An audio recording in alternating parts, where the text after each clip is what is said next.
No person, actually no living thing, has experienced more suffering than clinical trial subject S47. S47 was a healthy male who volunteered to be a test subject for a trial of a drug called Mentanovics. Mentanovics typically yields mild improvement in memory and cognition. S47 had a different reaction to the drug.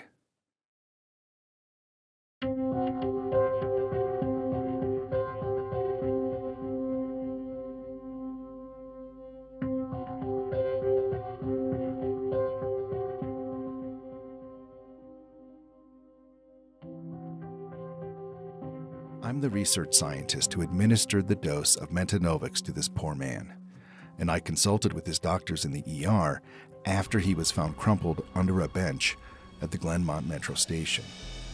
I have first-hand knowledge of the devastating trauma that a Mentanovics cross-reaction can produce, so I couldn't understand why someone would beg me to put them through what S47 had experienced.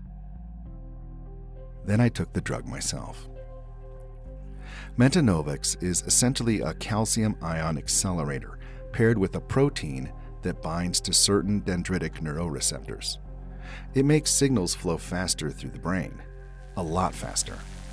When I administered a mental speed assessment to subject S47, 30 minutes after I gave him 25 milligrams, he was able to perform incredible, inhuman mental feats. He finished a 50-word word search in 3 seconds. Solved a maze drawn onto a poster-sized paper in 2 seconds. His mind worked fast enough to catch thrown Cheerios with chopsticks. Mentanovics had pushed him well into the superhuman range of thinking speeds. His mental speed was still accelerating when he left our offices. I told him to enjoy the extra time he would seem to have, since, to his super-accelerated brain, minutes would seem like hours. At the time, I thought S47 would view the drug's effects as a positive thing. I pictured him at home, happily speed-reading through books he wanted to find time to read. That's what I would have done. Or so I thought. It didn't occur to me that from his point of view, getting home from our office would seem like it took days. He must have experienced hours of perceived time just in the elevator from our office. A day waiting for the next train, and another day crammed inside a crowded and smelly metro car. If I had thought of that while he was still in our office, maybe I wouldn't have just sent him on his way with nothing more than a Mentanovics trial pamphlet. But what happened to S47 was much, much worse than experiencing the equivalent of days on the metro.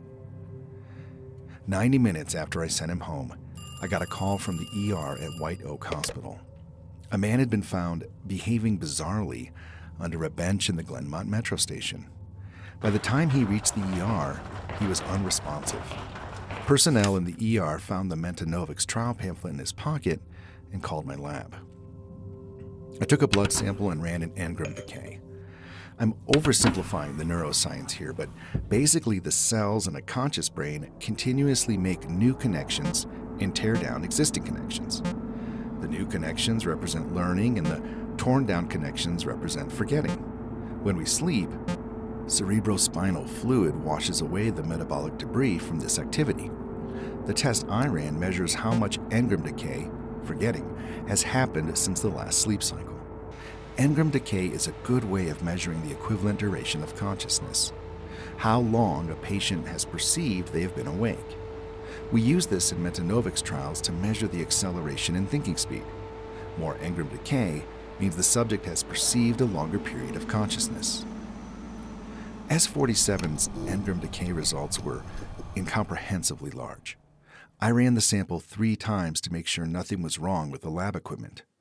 I got the same results each time. Subject S47's brain had run so fast that in the 90 minutes between leaving the lab and winding up in the ER, he had perceived 8 million years of consciousness. The man had been awake so long in his perceived time frame that he had forgotten everything.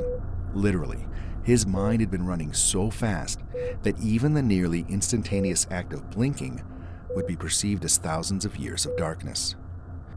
The near complete lack of mental stimulation he experienced and the 8 million years of perceived time were utterly devastating. His brain tore itself down in an act of forgetting. The ER sent me an fMRI scan. His cortex had no activity. His gray matter was essentially a collection of disconnected neurons. At the time, we had no way of knowing what caused this extreme side effect, but we noted that his blood work showed that he had recently taken a sleeping aid. We guessed that the 25 milligram dose of Metanovix, already unusually active in this subject, interacted with the sleeping drug. I compiled everything I had on S47 into a report and sent it to the head office. The company published an adverse drug reaction bulletin, and the Metanovix trial was put on indefinite hold. I never learned what happened to subject S47.